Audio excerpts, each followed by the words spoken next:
Hello, everybody. Welcome back to Equals. Welcome, everyone. This is Nabil. Welcome back to Nairobi, mate. Oh, thanks, Nabil. I'm back from America. I've just been there for work, and I recorded 2 episodes of the podcast with new presenter, Nadia. They were brilliant.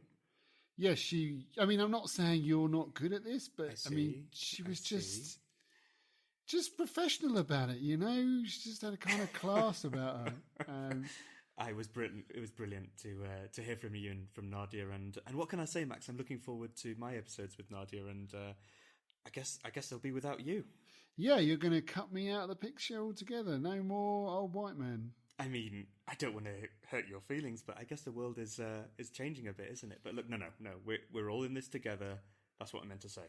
Yeah, that's really kind of you. Yeah, really kind of you, Nabil. But hey, everyone, really, it's we're on this journey of the podcast. Thank you, everyone, for joining us so far. This is our now 6th episode, and today we've got another fantastic activist to speak to. Yeah, no, we've got Elena from Peru, an amazing young activist who's been on the front line. We're literally in the front line getting shot. Amazing story, so it's going to be a great interview. Now, Peru fascinates me. Latin America fascinates me because of its histories of struggling against inequality, and it was the first continent, in fact, that it was to be colonized. Yeah, no, definitely. Columbus, 1492, an absolute devastation and brutal colonialism, and it's still the most unequal region in the world by quite a wide margin. And you think of the experiments done with economic ideologies over the decade as well. It's really had a brutal impact on this continent. Oh, it really has, but it's not just that. I think the last 20 years, interestingly, and probably a lot less known, is it's been the only continent on Earth that's managed to reduce the gap between rich and poor in many, many countries.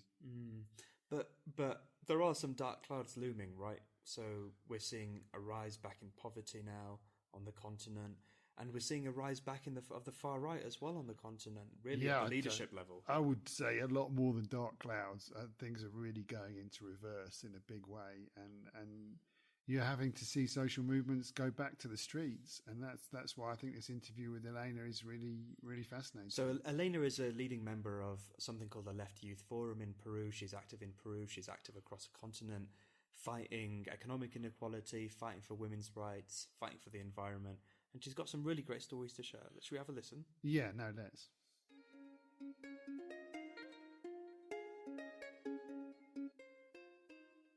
Elena, thanks very much for joining us for Equals, and really great to speak to you today.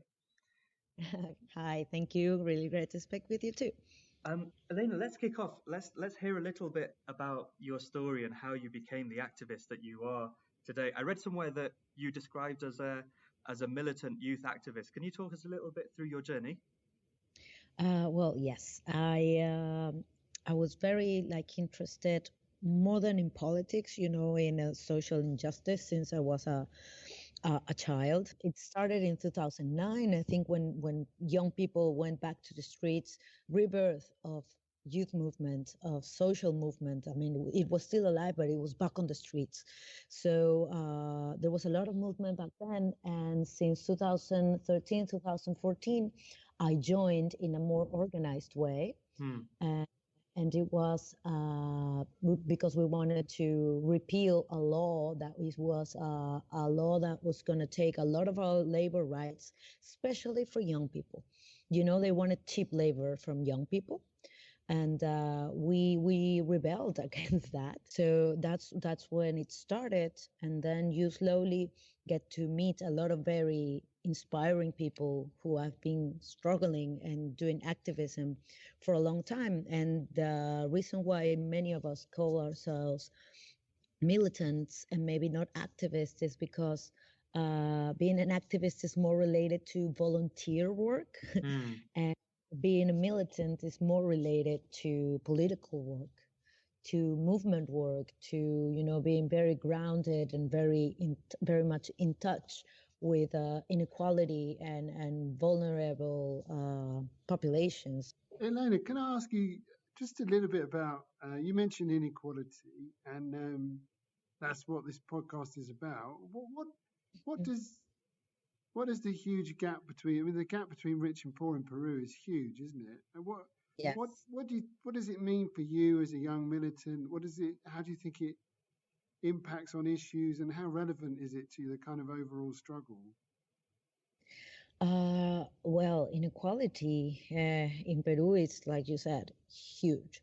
And that comes also with very strong narratives around inequality.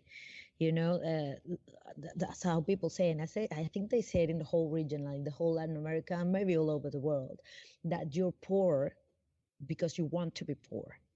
Because if you make an effort and work, then you shouldn't be poor. And that's a huge lie, like a huge lie. People might have 1, 2, 3 different jobs and still be poor. And the thing is that you got this like internationally, you have this poor index, like this amount of money you should be making a day in order to not be poor, which is very, very low. And the thing is that in Peru, many people are above that line, but they're just above that line. Sure. So they can fall into being into poverty again. So the whole system, the whole economic model just sets you to failure as a human being. That's really interesting, Elena, and I'm really interested to hear about how are you fighting inequality there in Peru and there on the continent? I read that you're a member of the Left Youth Forum. You've talked about this economic model. How are you guys fighting that? First, what we have is a deep analysis of what's going on. And it's not just about our government. It's not just about Peru. It's actually a huge global international crisis. And we have been able to watch that there is movements that are progressive and that are trying to fight against that. Right now in Ecuador is happening. And what we're trying to do is go from experience to theory to debate and action. Or we're trying to develop more initiatives in order to work with youth movements, which are the ones who need more support right now, youth and women's movements. Elena, how do people respond to you, especially as young people? There's something that we always see, that sometimes young people aren't taken seriously as they should be, right? How are people responding in Peru to your movement and to your work? There's everything. I remember when we went out in 2014, 2015, because of that young worker, cheap worker law, they said a lot of things. And, they have the big media as allies. So they managed to say that we were being manipulated by parties from the left, that we were misinformed, that we were actually being very silly because they were granting us some rights and we should be happy with at least that little bit of rights that they were offering us, since we didn't have any if we were informal workers. And it goes from being manipulated and disinformed and stupid to being bums. Now they called us right away stupid, from being bums, these guys don't go to school, don't work. I mean, they're on the street because they're bums and they want to destroy everything and graffiti all the walls, up to they're terrorists. Just like really? that, very deliberately, that we were being manipulated by all that little bit of people that were still, active from the Shining Path and the Tupac Amaru revolutionary movement and so forth. We were terrorists because we were spreading a terrorist idea that was linked to communism and socialism. And Elena, when you say they, I mean, who is it that you're thinking of? I mean, is it the media? Is it politicians? Is it the wealthy, or is it a combination of all those things? It's a combination of all those things, but they're all either right-wing people, of course, conservatives, more like ultra-right people, which are the most violent ones. And then you have a right center, who praise they're Democrats or maybe liberals or something like that, who, do it in a much more elegant way. They mean, to say it some sort of way. They don't get their hands that dirty. They leave that to the the ultra right. But it can go from conservative right movements to the ones who are Democrats but are trying to keep safe the economical model, and they see us as a threat. Can I ask you about?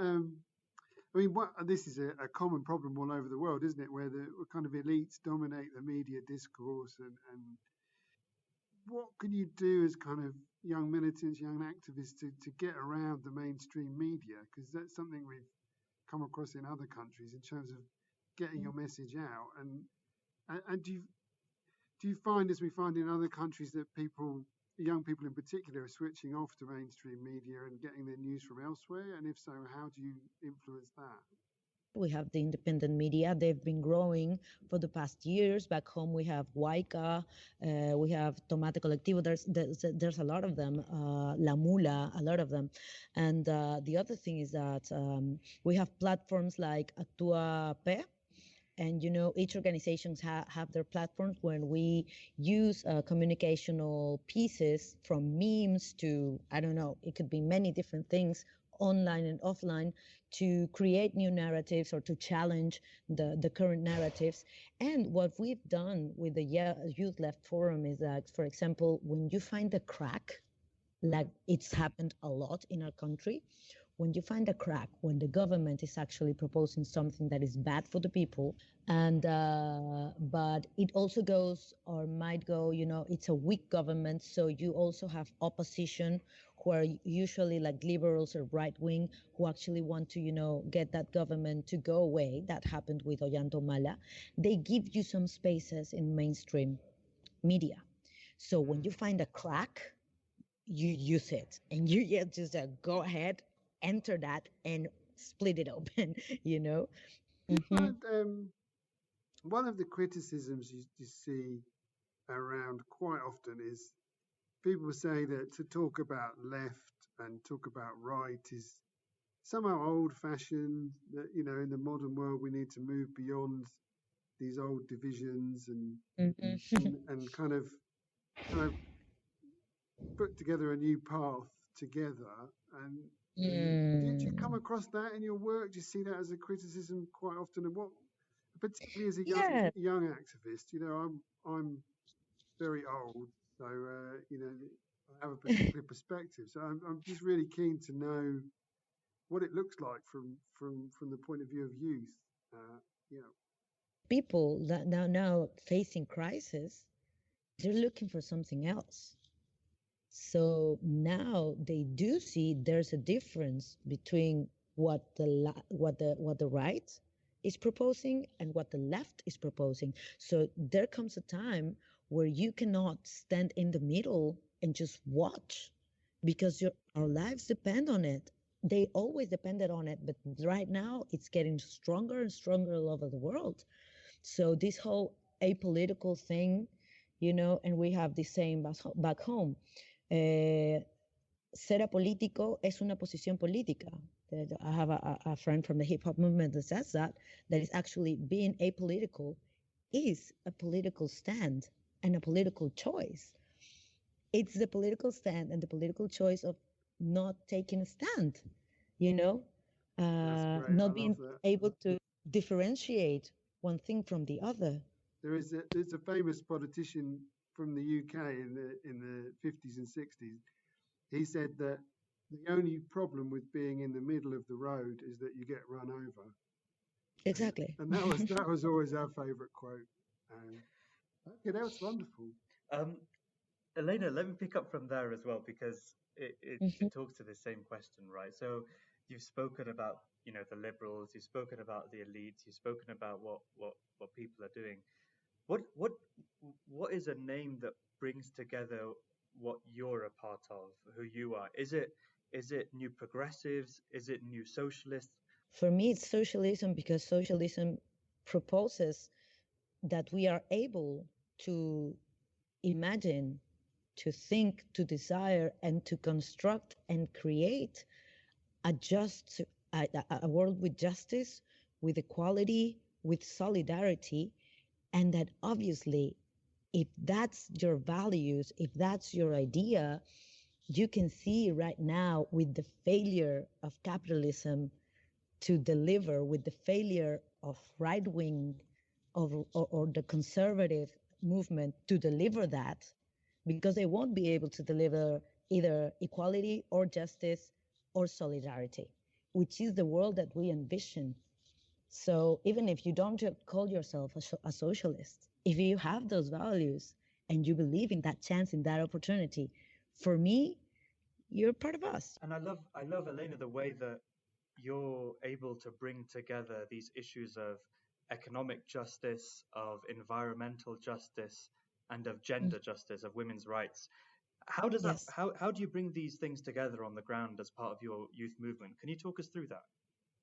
When you actually see how the structure works and how it's all related and integrated, and it's very, well, you use this, this word has been going around a lot, intersectional, for me, it's like more integrated, like an integrated agenda. Like, for example, if you have a dictatorship, you're not going to get anywhere regarding gender or equality or rights for women. If you have a neoliberal government, you're not going to get anywhere on labor rights or on the defense of the environment.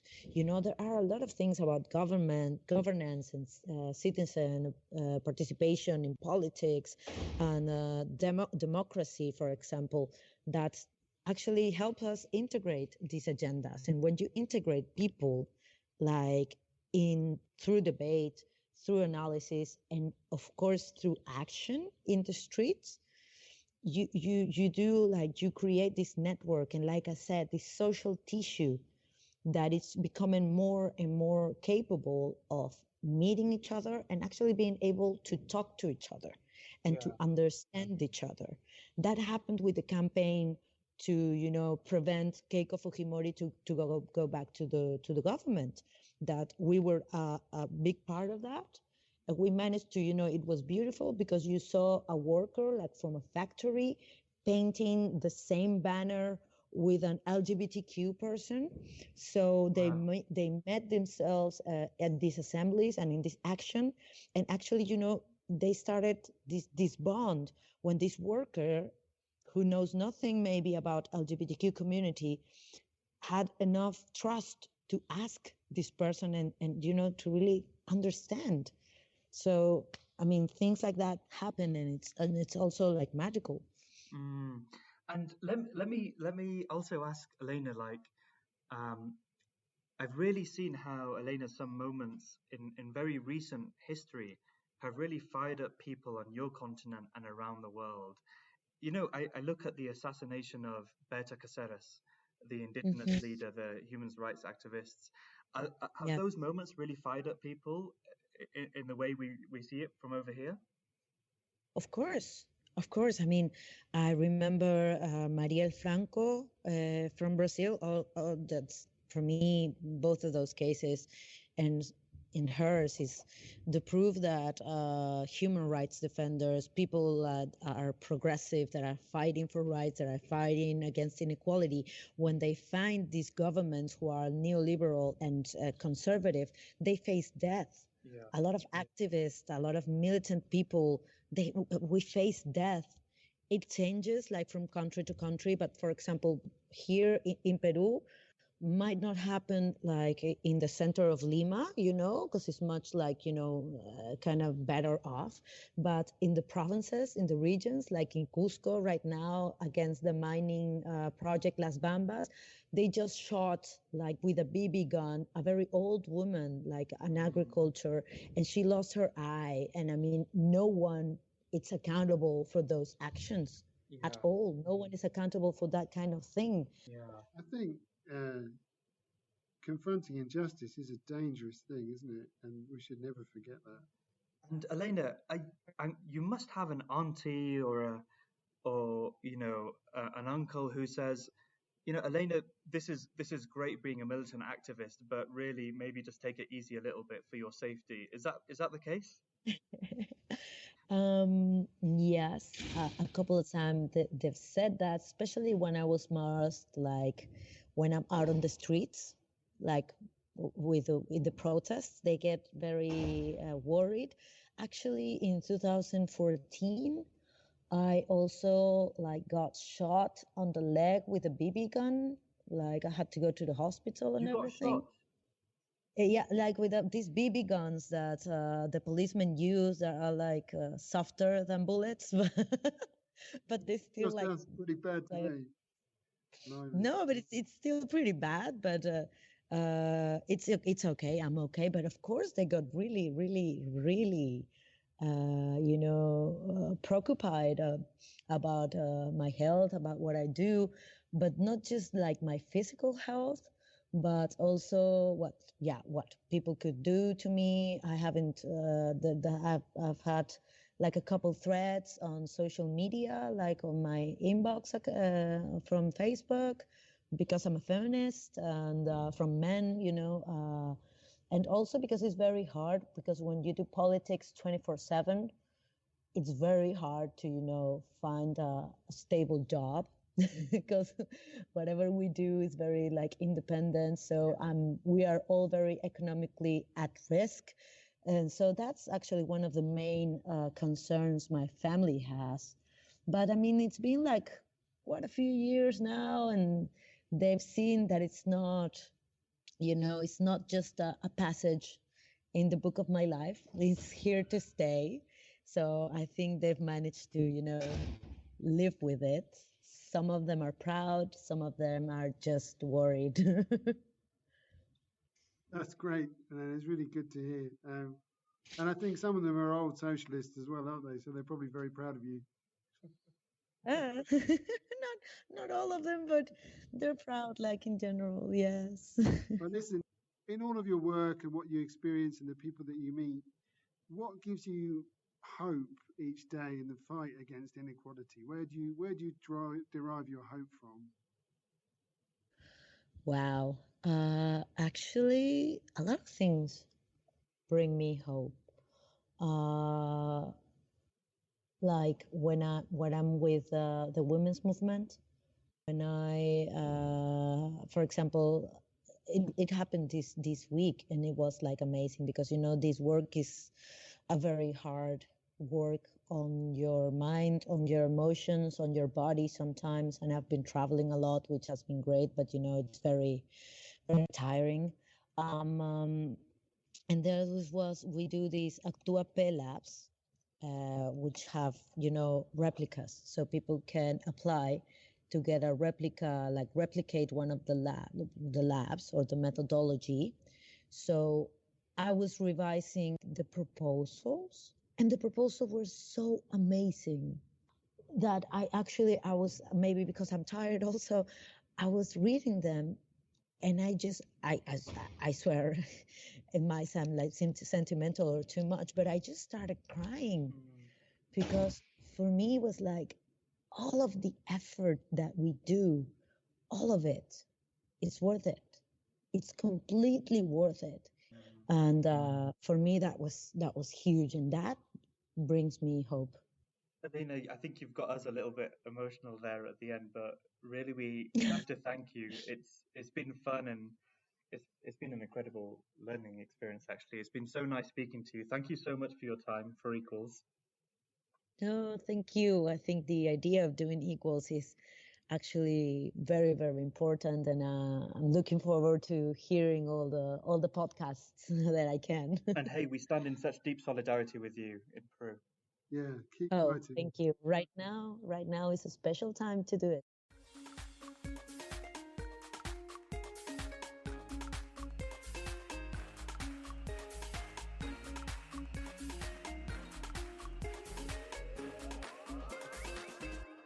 Max, I'm not even going to ask you for your reflections on that, because she got shot. She got shot. She got shot. Not only did she get shot, she didn't actually think to tell us about that until right at the end of the interview. Now, if I'd been on a march or in a demonstration and I'd been shot, I would literally be telling everybody. It'd be the top of your Facebook profile and all that. I'd be boring people to tears. A bit like your spell in prison. Max, it does, hurt me and irritate me actually a little bit that you don't seem to appreciate how it felt to be locked up in a dark, cold cell and sat there in the corner looking up the light in the distance. Not that I don't appreciate it. I just feel like you've kind of told me a few times. Sure.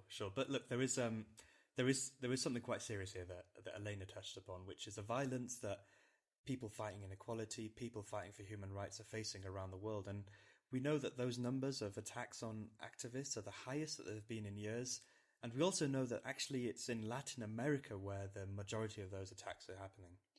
There's no doubt if you take on power, you take on privilege, you're taking on serious risks and serious dangers. And I've got nothing but respect for people who are putting their lives on the line every day to fight inequality, to fight injustice. It's just so inspiring. And there's a whole set of tools, isn't there, Max, that that elites and powers that be use to silence people. So we heard about the violence. We also heard about the labels, right? So Elena talked about, the labels of being called a terrorist, for example, and that, you can imagine struck a chord with me for some reasons. And you also heard about how, for example, they're not given space in the media. It's almost like there's this whole kind of armory of delegitimization that elites use. And yet the voices are still getting through. I mean, that's the great thing. Despite this huge barrage of lies trying to suppress people, the voices of activists and social movements in Latin America and across the world are being heard. And Elena's is being heard, right? Because she's proud to call herself a militant and, proud to call herself a socialist. I'm sure that pricked your ears. It did. I think the word socialism needs to be revived. I think it is being revived by many, particularly young people.